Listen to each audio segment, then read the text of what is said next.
Hello class, today we are starting painting. Yay! There are lots of different kinds of paint. We are using tempera because it goes on fairly opaque and neat, and it's also fairly easy to clean up. We also have acrylic and watercolor paint here at school. We don't use oil though because of the chemicals. With paint comes a great deal of responsibility. I have very strict rules regarding paint. You will only paint your paper for your assignment, nothing else. Not your friend, not yourself, not your shoe, not your backpack, not your phone case, nothing else.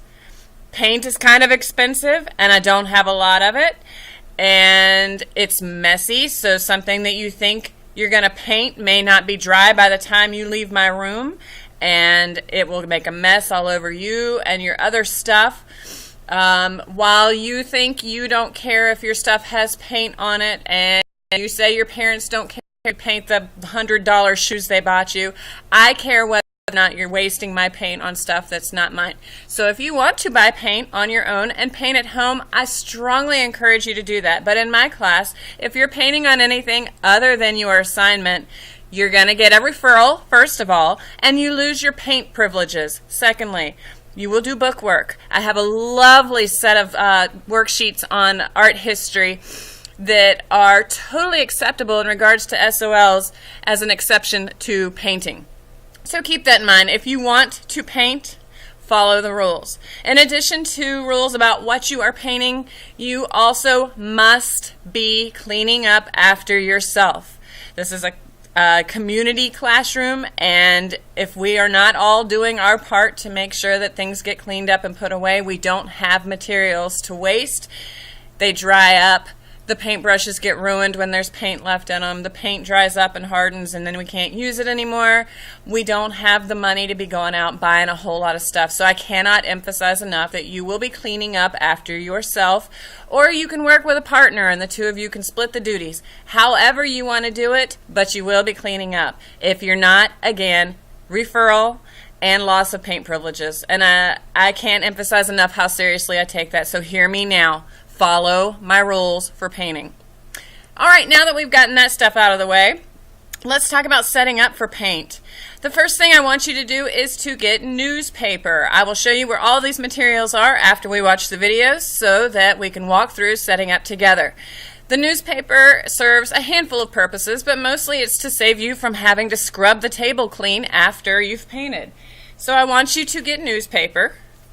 Lay it out in front of you enough that you can cover the surface of your table where you're going to be working so that any paint that comes off of your paper, or if you lay down your brush, is easy to clean up. I do try and reuse everything that we can because it's easier that way, it saves money, and it's also less wasteful. So these lovely grocery store advertisements with sausages and hamburgers look delicious, and everyone will get to use them.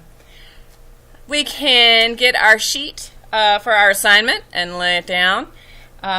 This is the first one that we'll be working on, just so you can get an idea. I'll walk you through the beginning steps of how to do it. We also want to get paper towels now. The lovely thing about accidents is that you don't see them coming, so you want to go ahead and have paper towels now so that if you have a spill or if you drop your paintbrush, you can easily get that up without having to run around the room and dodge around everybody while you go get paper towels from next to the sink.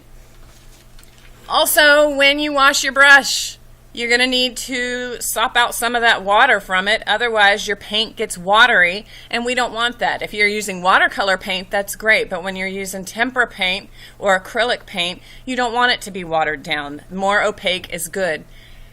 There is a table set up with all of the colors that we will be using of paint. Most of the cups should be about half filled, and each color will have a spoon. The goal is to not contaminate one paint color with another, so make sure to put the spoon back in the correct container when you're done with it. If a paint container or the cups that we're using is empty, I can get more paint out of the cabinet and refill it. Some of you may be able to help me with this, but again, because there are different types of paint, I want to make certain before I allow you to do that, that you know which type of paint that we're using. And also, I'm going to talk to you about how much to use to refill it, because if it's a Friday, 4th period, we don't want to put a whole bunch of paint in the cup because it's just going to dry out over the weekend. So, little things to keep in mind.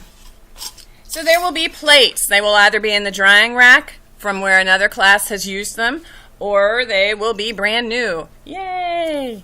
Styrofoam plates. Styrofoam is awful for the environment, and it's semi-expensive. It washes well with the tempera paints, though, so that's why we use that one. So try to be careful with it. It is a little bit fragile and delicate, but I'd like to get as much use out of each plate as we can. If every student got a brand new plate every single period that we painted, we'd spend easily $100 just on styrofoam plates. We don't have $100. So reduce, reuse, recycle. For this assignment, we are using just white and black to begin with because we're making value scales. So the first scales are solid white to solid black. You don't need a whole lot of paint. Truly, trust me on this one. If you get too much paint, then you have to go to the trouble of scooping it back off your plate and into the cup, which is a huge hassle. It is much easier to just get a little bit of paint on the spoon, put it on your plate, and have to go back and get more should you need it. So we're going to need white and black again. That's honestly probably too much black for how much I'll get painted today. Put a little white down. Yay! I also have a water cup because I'm going to need to rinse out my brush in between different values or colors or whatever I'm mixing. The first thing you want to do with your paper is write your name on it. That way, when it's wet and you're in a rush to get out the door, your name is already on your work. I recommend doing that in ink so that no one can steal your progress and claim it as their own. For this paper, again, we're just practicing mixing values, controlling how much color we mix together to get the values that we want. So the first box is obviously labeled white. We're going to paint that one solid white. The last box is labeled black. We're going to paint it solid black. And as you know, when I talk about value and making value scales, I tend to encourage you to start in the middle with a medium gray and then work your way to the lighter areas, these three, and the darkers on this side, so that you're getting your lights and your darks without having to repaint over them. So starting off, painting the solid box white. I do want you to practice being neat because the whole purpose of this is to learn to control your application of paint. A brush like this is probably your best bet. This is a flat brush, and it's not terribly large. This one is a size 10, but somewhere around there. A lot of students think that the bigger the brush they get, the easier and the faster it will be, but in reality, it's just messier. So I've got a solid white box. I don't really need to rinse my brush off right now because I'm just going to be adding a little bit of black to the white to get that medium gray that's going to go right in the middle. So I can take my brush, scoop a little bit of the white. The trick to mixing paint colors without having a huge disastrous mess is to add a little bit of the darker color to the lighter color at a time. So we're just going to take a tip of a brush of the black, mix it into the white. Notice how I'm just kind of dabbing the brush around to mix those two colors, and I want to flip my brush so that I don't have stripes of the white or the black separated on the brush itself. I still think it looks a little bit dark, so I'm going to add a touch more white. It takes a whole lot of a light color to lighten a dark color, but it only takes a tiny bit of a dark color to lighten or to darken a light color. So keep that in mind when you're mixing. Notice that I'm not taking my brush, stabbing it down in, and swirling it to mix the paint. That ruins the brush. You're just dabbing at it and kind of folding it over itself. And then when I apply the paint, you do nice, gentle strokes pulling your brush towards you so that the paint layers on. You can go back over it. If you feel like you have painted a box the wrong color, the wrong value, it's easy to let the paint dry and then go back and put another color or value over top of it to correct it. If you do it while it's still wet, the base color that you already have is going to mix with the color that you think is right, and then you're going to have either a darker or a lighter version than what you intended. So let this one dry and then paint the one that you want over top of it. To rinse out your brush, just swirl it around in the water and then use one of your paper towels to mop up the excess. And again, I'm always trying to use the brush so that it goes in the natural direction that the hair goes. You want to make sure that you keep the bristles nice, because otherwise you end up with brushes that have hair going in all different directions and they don't put the paint on the way that you want them to. So from there I could add more white to this value and lighten it to go from this medium gray all the way to solid white in a gradual transition. You guys know what a value scale looks like. And from this medium gray going to the right in darker values to solid black. The next row would be solid white, mixing the white with blue until you get to solid blue. So this is just tints of blue, nothing but blue and white mixed together.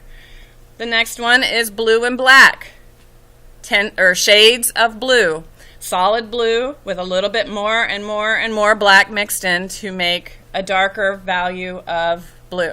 I will tell you, blue's the hardest one on this page, so don't feel overwhelmed if it's not going quite how you plan. Just do the best that you can. And again, I want you to be neat. So take your time, make it look nice. You're learning to control your mixing and your application, and both are really important for learning to paint properly. So after you have finished your sheet, we're going to put them on the drying rack. I will show you where that is. Make sure that yours isn't stuck to somebody else's so that when they get pulled back off, we don't have to tear them apart. So each person should have their own little space on the rack.